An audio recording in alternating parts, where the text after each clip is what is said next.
मुसलमानों का क़िबला ए अव्वल यानी कि मस्जिद अक्सा की तारीख 5000 साल पुरानी है। ये जमीन पर बनाई जाने वाली मुसलमानों की दूसरी और अहमियत के एतबार से मुसलमानों के लिए तीसरी अहम तरीन मस्जिद है। मस्जिद अक्सा को खाना काबा की तामीर के तकरीबन 40 साल बाद बनाया गया और इस वक्त मस्जिद अक्सा का टोटल एरिया 1,44,000 स्क्वायर मीटर है और इसमें एक वक्त में 5 लाख से ज्यादा लोग नमाज अदा कर सकते हैं। मस्जिद अक्सा को काफी नामों से पहचाना जाता है, जैसे कि बैतुल मुकद्दस, मस्जिद क़िबला, मस्जिद मरवानी, मकाम बुराका, दीवार गिरिया और हरम शरीफ। लेकिन फिलिस्तीन में मौजूद इस मस्जिद की आखिर तारीख क्या है, इसको किसने बनाया और ये किन किन हालात से गुजर के आज के दौर तक पहुंची? तो इस वीडियो में मैं आपको इस मस्जिद की तारीख हजरत आदम अलैहिस्सलाम से लेकर आज के दौर तक ही बताऊंगा। तो रिवायतों में आता है कि हजरत आदम अलैहिस्सलाम ने मस्जिद अक्सा को खाना काबा की तामीर के तकरीबन 40 साल के बाद बनाया और फिर हजरत आदम अलैहिस्सलाम के द्वार से लेकर हजरत नूह अलैहिस्सलाम के द्वार तक ये मस्जिद ऐसे ही मौजूद और आबाद रही और फिर पहली मर्तबा तूफान नूह के बाद ये मस्जिद शहीद हो गई। इसके बाद हजरत इब्राहिम अलैहिस्सलाम की आमद से 3000 साल पहले इस सरजमीन को कनान के लोगों ने आबाद किया। कनान हजरत नूह अलैहिस्सलाम के एक बेटे का नाम था, यानी कि हजरत नूह अलैहिस्सलाम के बेटे की कौम ने इस सरजमीन को फिर से आबाद किया और कहा जाता है कि कनान के लोगों ने ही इस सरजमीन का नाम फिलिस्तीन रखा था। कनान के लोग इस सरजमीन पर कई सालों तक आबाद रहे। इसके बाद जब हजरत इब्राहिम अलैहिस्सलाम का दौर आया तो हजरत इब्राहिम अलैहिस्सलाम ने अपने एक बेटे हजरत इस्माइल अलैहिस्सलाम के साथ मिलकर खाना काबा की तामीर का काम किया और अपने दूसरे बेटे हजरत इसहाक अलैहिस्सलाम के साथ मिलकर मस्जिद अक्सा की तामीर का काम किया और फिर आगे चलकर हजरत इस्माइल अलैहिस्सलाम की औलाद मुसलमान कहलाई और हजरत इसहाक अलैहिस्सलाम की औलाद यहूदी कहलाई। हजरत इब्राहिम अलैहिस्सलाम के बाद मस्जिद अक्सा का कंट्रोल हजरत इसहाक अलैहिस्सलाम के पास रहा और हजरत इसहाक अलैहिस्सलाम ने इस पाक घर का खूब ख्याल रखा और फिर आगे चलकर हजरत इसहाक अलैहिस्सलाम के एक बेटे हुए जिनको याकूब के नाम से जाना जाता है। हजरत याकूब अलैहिस्सलाम के 11 या 12 बेटे थे, जिनमें से एक बेटे का नाम हजरत यूसुफ अलैहिस्सलाम था। हजरत यूसुफ अलैहिस्सलाम को अल्लाह ताला ने न सिर्फ नबूवत से नवाजा बल्कि काफी शान और शौकत से भी नवाजा और फिर हजरत यूसुफ अलैहिस्सलाम के दौर में ही हजरत याकूब अलैहिस्सलाम अपने बाकी बेटों के साथ मिस्र से हिजरत करके फिलिस्तीन के अंदर आबाद हो गए और फिर हजरत यूसुफ अलैहिस्सलाम के इस दुनिया से चले जाने के बाद अल्लाह ताला ने अपने एक और पैगंबर यानी कि हजरत मूसा अलैहिस्सलाम को भेजा ताकि वो बनी इसराइल को फिरौन के फितने से निजात दिला सकें और उनकी हिदायत का काम कर सकें।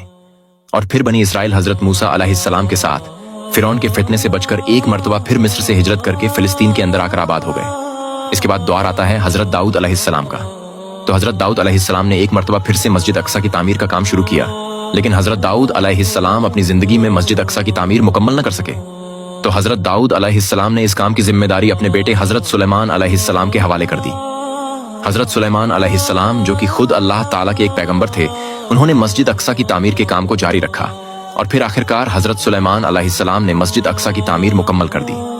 और फिर हजरत सुलेमान अलैहिस्सलाम के दौर के बाद इराक के एक बादशाह बख्त नस्र ने फिलिस्तीन पर हमला किया और फिलिस्तीन की ईंट से ईंट बजा दी।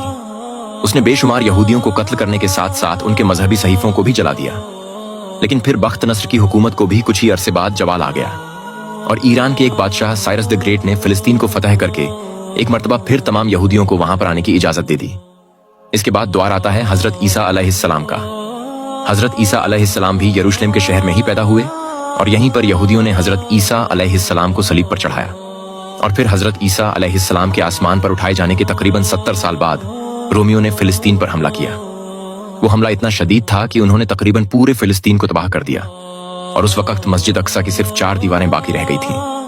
मुसलमान पहले मस्जिद अक्सा की तरफ रुक करके इबादत किया करते थे, लेकिन बाद में अल्लाह ताला के हुक्म से मुसलमानों का क़िबला खाना काबा को बना दिया गया। लेकिन इसके बावजूद भी मस्जिद अक्सा की इज्जत और मुकाम मुसलमानों के दिलों में जर्रा बराबर भी कम न हुआ और फिर नबी करीम की वफात के तकरीबन 6 साल बाद मुसलमानों का लश्कर मुख्तलिफ ममालिक को फतह करता हुआ फिलिस्तीन पहुंचा।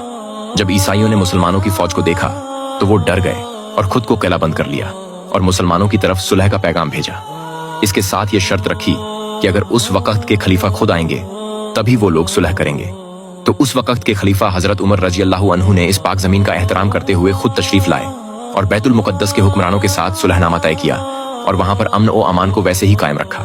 हजरत उमर रजी अल्लाह ताला अन्हु बैतुल मक़दिस के अंदर गए और वहां पर जाकर 2 रकत नवाफिल अदा किए और वहां पर बैतुल मक़दिस के साथ ही एक और मस्जिद बनाने का हुक्म दिया जो पहले से वहां पर मौजूद थी लेकिन तकरीबन खंडहर बन चुकी थी। और इसके साथ साथ उन्होंने एक और आलीशान इमारत भी कायम की जिसका नाम कब्बतुस सखरा रखा, जो कि ये सुनहरे गुंबद वाली इमारत है। फिर 1099 ईस्वी में ईसाइयों ने एक मर्तबा फिर मस्जिद अक्सा पर हमला करके उस पर कब्जा कर लिया और मुसलमानों का कत्लेआम करके उन्हें वहां से निकाल दिया। फिर नूरुद्दीन जंगी ने मस्जिद अक्सा को वापस लेने के लिए मुहिम का आगाज तो किया, लेकिन वो इसे अपनी जिंदगी में पूरा न कर सके। फिर नूरुद्दीन जंगी के बाद जब सुल्तान सलाहुद्दीन अय्यूबी बादशाह बने तो उन्होंने 187 ईस्वी में ईसाइयों को शिकस्त देकर फिलिस्तीन और मस्जिद अक्सा को एक मर्तबा फिर मुसलमानों के लिए आजाद करवा लिया। और फिर 1918 तक सब कुछ ठीक रहा, लेकिन 1918 के बाद ब्रिटिश ने फिलिस्तीन पर कब्जा कर लिया। ब्रिटिश के फिलिस्तीन पर कब्जा करने की देर थी कि यहूदियों ने फिलिस्तीन में आना शुरू कर दिया।